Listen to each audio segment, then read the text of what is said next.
Bonjour. Cette fois-ci, on va s'attaquer à un truc très très lourd parce qu'on va s'attaquer au groupe d'un baby boomer de l'année 1945, un certain Ian Fraser Kilminster, parce que bien évidemment nous allons parler de Motorhead. Il faut savoir tout d'abord que Lemmy était un ancien rowdy d'un certain Jimi Hendrix et d'un petit groupe, le Pink Floyd. C'est après avoir été viré de son ancien groupe, Hawkwind, qu'il décide de créer en 1975 son groupe, Bastard. Mais dû à un souci d'éthique justement, il a dû renommer le groupe Motorhead. La formation originelle était formée de Lemmy à la basse et au chant, de Larry Wallace à la guitare et de Lucas Fox à la batterie. Lucas va quitter la formation pendant l'enregistrement du premier album, On Parole, et Larry va attendre la fin de l'enregistrement de ce dernier. Motorhead va donc revenir avec deux nouveaux membres, Eddie Clark à la guitare et Phil Taylor derrière les cuivres. Même si l'enregistrement de ce premier album est fini en 1976, ce n'est que 3 ans plus tard, en 1979, qu'il va pouvoir voir le jour. L'album Motorhead est un album qui est entré dans le bar de la musique, qui a renversé des tables, qui a défoncé le barman à coups de sons puissants, agressifs et beaucoup plus rapides que ses prédécesseurs. Le tout avant de boire cul sec une bouteille de Jack Daniels. Et on assistera donc en 1977 à la création d'un nouveau style, le crust. D'ailleurs, en parlant du style de Motorhead, le groupe, même s'il est reconnu pour ses musiques extrêmes se rapprochant plus souvent du thrash metal ou du speed metal, Lemmy n'a toujours revendiqué qu'un seul style, le rock'n'roll.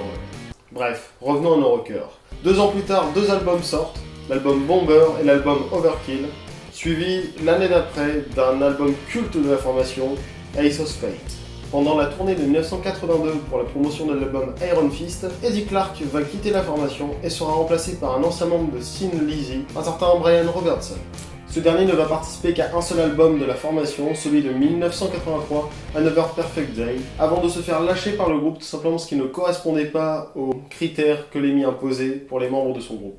De ce fait, en 1983, Lemmy se voit dans l'obligation de tout simplement recruter 2 guitaristes, Phil Campbell et Wurzel. Dans la foulée, le groupe se sépare de Taylor, qui sera remplacé par Pete Gill, ancien membre de Saxon. Ce dernier ne va participer qu'à un seul album de la formation, car en 1987, Taylor revient pour l'album Rock'n'Roll. De ce fait, Pete Gill aura uniquement participé à l'album Orgasmatron. Après quelques altercations entre Motorhead et leur maison de disques, le groupe a réussi à sortir l'album 1916 en 1991. Entre 87 et 91, la formation va notamment tourner avec 2 icônes du rock et du metal à l'époque, Slayer et Alice Cooper. L'année suivante, le groupe se sépare de Taylor et va justement le remplacer par Mikey D, ancien membre de King Diamond. 1992 voit sortir l'album March or Die avec 2 invités de renom, un certain Slash, guitariste des Guns N' Roses, qui va donc chanter avec Lemmy Kilminster dans la chanson I Ain't No Nice Guy, et un certain Ozzy Osbourne, membre de l'ancienne formation Black Sabbath. Mais à quel moment tu te dis que tu vas sortir une chanson, Born to Rise Hell, avec Ice-T, membre des Body Count? En 1993, le groupe se fait expulser par son label et va donc autoproduire son prochain album avec son propre label, Motorhead, et l'album sera intitulé Bastards. Lors d'une tournée en 1994, la formation va partager la scène avec Black Sabbath ou encore les Ramones. Au passage, Lemmy va jouer dans 2 films, Hellraiser, 3ème du nom, qui est au passage un film d'horreur, et John Wayne, Bobby and Cut, qui se trouve être un film... Je vous laisse vous renseigner dessus, sauf si vous avez moins de 18 ans, c'est pas conseillé. Et en plus de ça, il a même joué dans une pub pour une assurance vie. Oui, il est mort du cancer. Durant l'enregistrement de l'album Sacrifice, en 1995, Wurzel va donc quitter le groupe en le laissant dans sa dernière formation, Lemmy à la basse et au chant, Campbell à la guitare et à la batterie, et Mike qui dit... à la guitare et à la batterie, le mec il est trop fort quoi. Lemmy à la basse et au chant, Campbell à la guitare et Mike Kiddy à la batterie.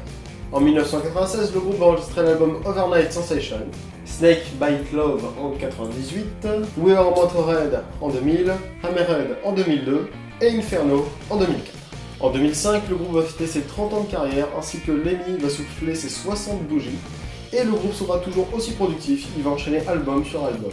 En 2006, on a le droit à l'album Kiss of Death, En 2008, l'album Motorizer. The World Is Yours en 2010. The World Is Ours, volume 1 en 2011 et volume 2 en 2012. Aftershock en 2013. Bad Magic en 2015. Finger Clock en 2016. Même si Motorhead est de base un projet personnel de Lemmy Kilminster, toute la formation a vécu sous la doctrine Drugs, Sex and Rock'n'Roll dans cet ordre. Lemmy Kilminster, alors icône du rock, visage totalement emblématique avec son poireau, etc., va malheureusement s'éteindre le 28 décembre 2015 à l'âge de 70 ans. 70 ans qui est déjà un âge irréaliste quand on connaît la vie de Lemmy Kilminster. D'ailleurs, ses funérailles ont été diffusées. Il a eu le droit à un hommage des plus divins. D'ailleurs, il y a quelques jours, le 10 janvier 2018, est décédé l'ex-guitariste de la formation, Eddie Clark, à l'âge de 67 ans, des suites d'une pneumonie aiguë. Alors, en fait, pneumonie, c'est bizarre. Des suites d'une pneumonie aiguë. Dans tous les cas, quelque chose est sûr, c'est que Lemmy apparaît comme l'icône du rock et du métal, et ça n'est pas prêt de changer. Au passage, Lemmy revendiquait aussi une chose, autre que le rock'n'roll. Il revendiquait le titre du groupe qui joue le plus fort au monde, rien que ça. C'est ici que résonne la fin de cette vidéo, donc laisse-moi te souhaiter une agréable journée, tu peux t'abonner, mettre un like, partager la vidéo, ou même laisser un commentaire tout simplement. Sur ce, c'était Axel, pour la matière noire, je te souhaite une agréable journée. Salut.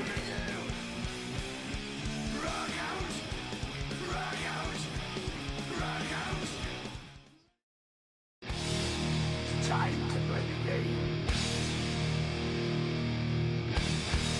Time to play the game!